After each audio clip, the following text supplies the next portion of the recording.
Presidente Schiavon, qualche numero sugli hotel presenti sulla costa veneta, come è andato il periodo pasquale, cosa vi aspettate da qui in poi? Su circa 800-830 alberghi complessivamente su tutta la costa veneta abbiamo avuto una parte di questi non significativa ma intorno al 30% che hanno aperto per il periodo pasquale registrando dei numeri estremamente interessanti in termini di occupazione. Il problema adesso è arrivare fino all'inizio della vera e propria stagione che quest'anno si delineerà intorno dal 20-21 di maggio in poi con il picco verso la quindicina di giugno in concomitanza con le festività tedesche, quindi l'ascensione della Pentecoste e il Corpus Domini che vedranno arrivare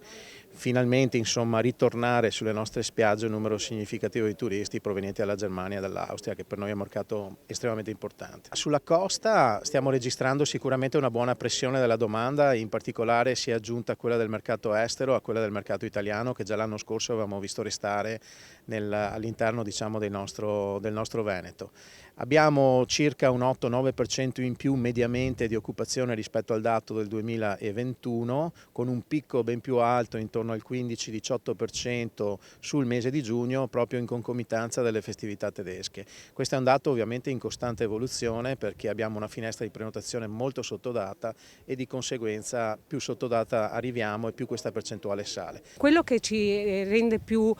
felici è il fatto che a cercarci non sono soltanto i nostri ospiti abituali dalle località limitrofe, ma soprattutto ancora gli stranieri, quindi i nostri ospiti provenienti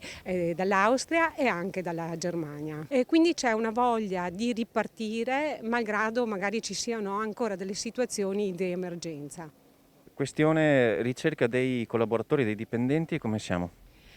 Purtroppo questo è un tasto dolente e devo sempre dire che comunque non è legato soltanto alla nostra località ma a livello nazionale, tanto che anche emittenti nazionali ne iniziano a parlare sempre più di frequente e questo è un problema che non coinvolge soltanto noi albergatori ma un po'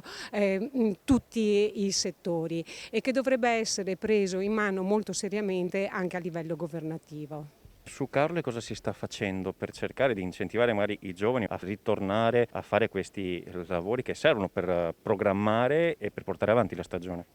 Noi come Federalberghi ci stiamo dando veramente molto da fare e quindi parliamo molto di formazione che deve avvenire non soltanto per quello che riguarda le giovani leve, ma anche noi imprenditori abbiamo bisogno di essere riformati per poter sapere accogliere poi i giovani al meglio.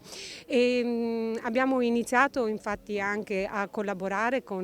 e a iniziare un percorso assieme a delle scuole di formazioni per far capire anche per l'appunto a questi giovani quanto questo lavoro, questo mestiere possa essere bello e dare grandi soddisfazioni, malgrado ci possano essere, lo ammetto, anche dei sacrifici a volte da dover fare.